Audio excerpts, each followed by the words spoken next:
I don't remember who first whispered it, only the way the words spread like poison in the air. He's just a plumber. The sentence cut sharper than the clinking of champagne glasses, sharper than the hollow laughter echoing off the ballroom walls. Her mother's voice, casual, dismissive, laced with that smug cruelty she wore like perfume. Just a plumber.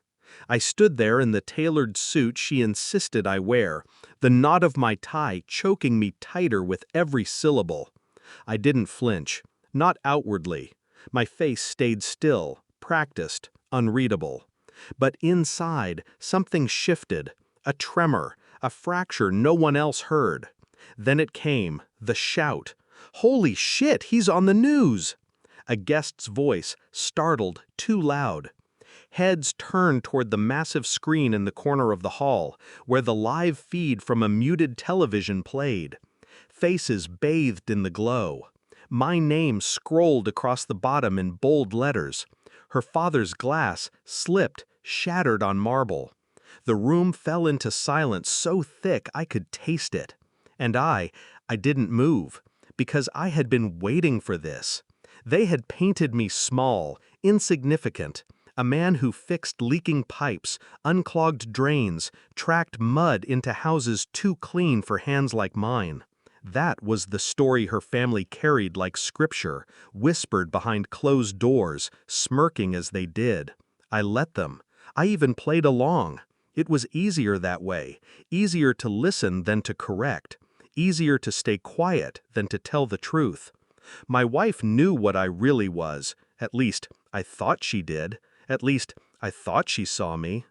But suspicion creeps slowly, quietly.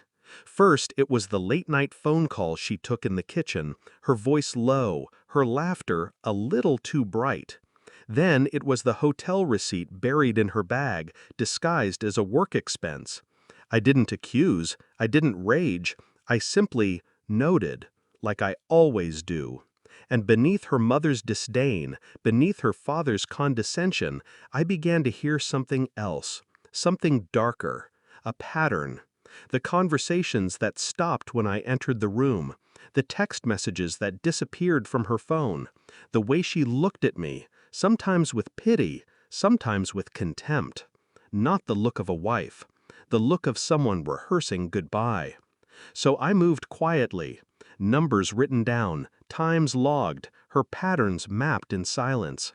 I became the ghost in my own marriage, watching, listening, recording. Every lie cataloged with surgical precision. I hired no one. I trusted no one. DNA test kits arrived in unmarked envelopes.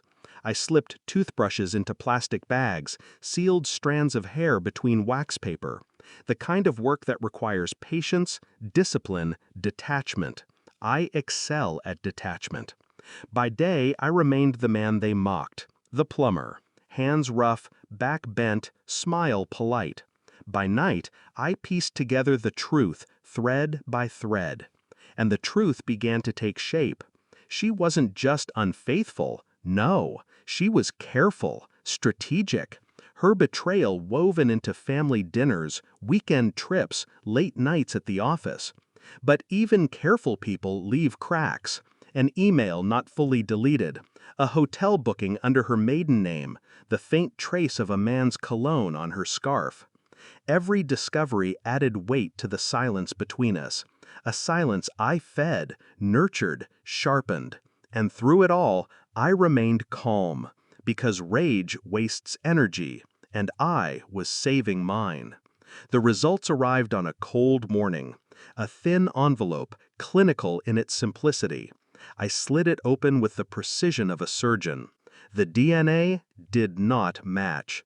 The child she carried, the one her family celebrated as our future, was not mine. I read the report once, folded it, slid it into my pocket. That evening, I placed it gently on the table before her. No words, just paper, just truth. Her face drained of color. Her lips trembled, forming excuses before collapsing into silence. She reached for me, pleading, stammering, but I said nothing. Silence is heavier than rage. Silence tells them you already knew. So when her mother mocked me that night at the reception, calling me just a plumber, I let her. I let her words ripple through the crowd, each one embedding deeper into their skin, because I knew what was coming. The television flickered, shifting from the wedding coverage to breaking news. My face filled the screen. Press conferences, headlines, footage of me in uniform. Not a plumber. A name they'd tried to bury behind their own arrogance, now broadcast for the world. A government contractor, security clearance, the one they'd underestimated. And when the guest shouted, when her father's glass fell and shattered, I didn't need to speak. I simply watched her crumble. Her family's sneers dissolved into silence. Her father bent to pick up the shards, his hands trembling.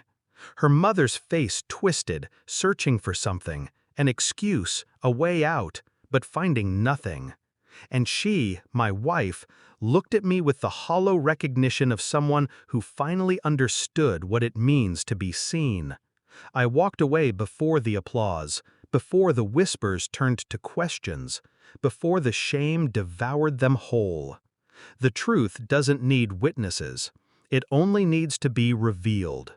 And as I stepped into the night, the cold air cutting through the heat of the ballroom, I realized something simple.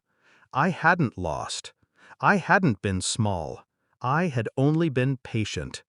They had measured me by the dirt on my hands, never seeing the blade I kept concealed, and now the blade had cut. Deep. Final. I will not look back. Because sometimes silence isn't weakness. Sometimes it's the sound of victory.